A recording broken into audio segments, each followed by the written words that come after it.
Hi, I'm Roland Tellson from CeBIT Australia, and I'm here with Dr. Warren Harch, who's the Deputy Chief Defence Scientist for the DSTO. Good afternoon, Dr. Harch. Good afternoon, Roland. I'm pleased to be here. Oh, thanks for taking the time to talk to me. My pleasure. Now, I understand you oversee Australia's defence research efforts. How important is defence research to the general development of research within the country? If you're meaning particularly in the IW sector or the defence-related sector, I think it's very important. I mean, one of the situations, I guess, with, say, the information sector, for example, is that defence has very specific applications. We tend to be a very applied research laboratory. So what we do is we take fundamental research and try and apply it in the defence domain. So if you like, it's innovation of process and application as well as innovation of technology. So I guess what I see, the feedback loop from us is that because we have very specific problems, often by applying that fundamental research, say from the civilian sector, we give challenges back into their domain and we can utilise that in our domain. I see it as very much a synergistic two-way process. So do you see it as important to forge collaboration links between organisations such as the DSTO and research organisations like CSIRO and the civilian sector? Absolutely, and in fact I'd see it from three different directions. The first direction is that we don't do a lot of fundamental research, so we do some, but we don't do a lot. We tend to rely on organisations such as the universities to provide us with that. So that's the incoming to our side. On the other hand, we only take our research to what I would call the capability technology demonstrator stage. So that's like a pre-prototype. So to take that research into use and capability, we need industry.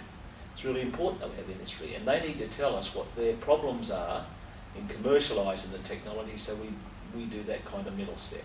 The third thing, however, is that we are only a small part of the total sphere.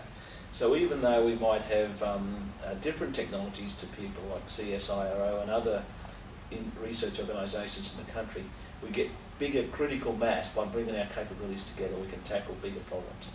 So in essence, I see three types of collaboration as important. Backwards, if you like, from us into the more fundamental research, forward into industry, and outward to build a bigger critical mass to make these things happen. Now, your research is basically concerned with the national defence, but in general terms, how important a role should security play when you're considering the development of the digital economy? Okay, well, look, there's three issues here I would suggest.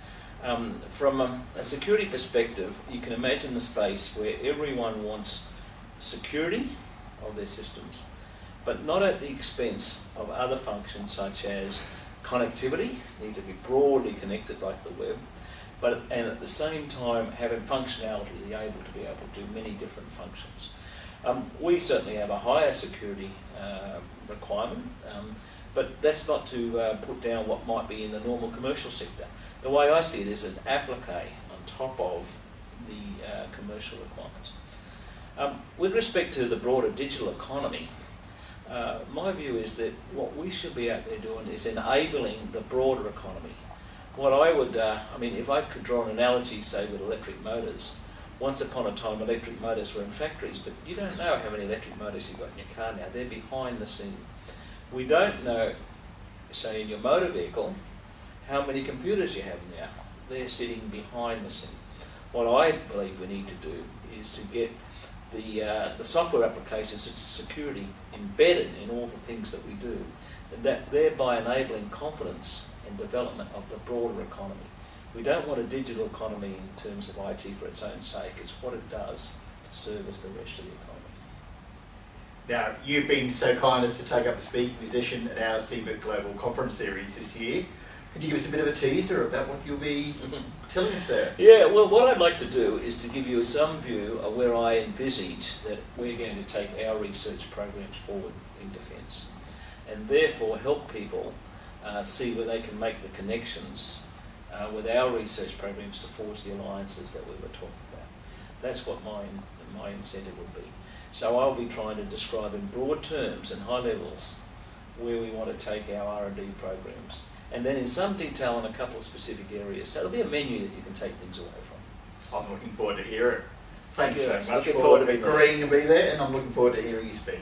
Thank you very much. Thanks for taking the time, Dr. Hart. Cheers.